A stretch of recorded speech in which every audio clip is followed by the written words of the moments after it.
ગુજરાત ભાજપના નવા સંગઠન અંગે સૌથી મોટા સમાચાર છે, જ્યાં વોર્ડ અને મંડળ પ્રમુખોની ચૂંટણી પ્રક્રિયા અટકાવી પસંદગી પ્રક્રિયા પર કેન્દ્રીય નેતૃત્વની બ્રેક। કચ્છ અને બનાસકાંઠા જિલ્લાને 2 સંગઠન પ્રમુખ મળશે। અમદાવાદ અને સુરતને પણ 2 સંગઠન પ્રમુખ મળશે। નવું સીમાંકન થયા બાદ જાહેર કરવામાં આવશે પ્રમુખોના નામ। 15 ડિસેમ્બર પછી વોર્ડ મંડળ પ્રમુખોની સેન્સ હાથ ધરવામાં આવશે। વધુ માહિતી સાથે સંવાદદાતા હેતલ ફોનલાઈન પર જોડાઈ ગયા છે। હેતલ, પ્રમુખોની ચૂંટણીને લઈને જે પસંદગી પ્રક્રિયા હતી હાલ અટકી પડી છે, શું કે કારણ સામે આવી રહ્યું છે અને ક્યારે આ નામ જાહેર કરવામાં આવી શકે?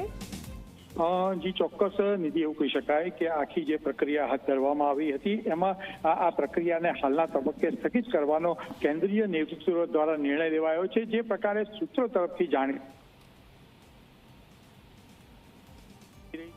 વખતે મંડળ અને વોર્ડ પ્રમુખોની જે ચૂંટણી પ્રક્રિયા છે એમાં ક્યાંક ને ક્યાંક જે પ્રકારના દાવાઓ સામે આવી રહ્યા છે તેનાથી પાર્ટીને નુકસાન ન જાય એ માટે અને વધારે સારી રીતે પ્રક્રિયા પૂર્ણ કરી શકાય એટલા માટે સ્થગિત કરી હોવાની જાણકારી અત્યારે મળી રહી છે। સ્વાભાવિક છે કે નવા સીમાંકનની જે પ્રક્રિયા છે એ પ્રક્રિયા ઉપરાંત જોવા જઈએ તો જે જગ્યાએ ચૂંટણીઓ યોજવાની છે આ તમામ વસ્તુઓને ધ્યાનમાં રાખીને હાલ સ્થગિત કરવાનો નિર્ણય લેવાયો હોવાની જાણકારી મળી રહી છે। જી બિલકુલ હેતલ, પૂરી માહિતી માટે આભાર।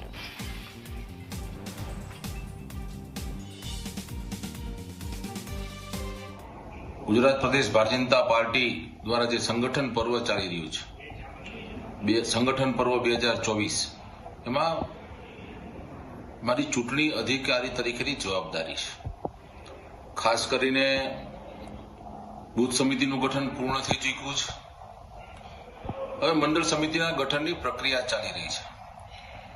7 અને 8 તારીખે સમગ્ર ગુજરાતમાં 580 મંડળમાં જે તે કાર્યકર્તા મંડળના અધ્યક્ષ થવા ઈચ્છુક હોય તેઓના ફોર્મ ભરવાની પ્રક્રિયા ખૂબ સારી રીતે સમગ્ર ગુજરાતમાં ખૂબ ઉત્સાહભેર એક કામગીરી પૂર્ણ થઈ છે।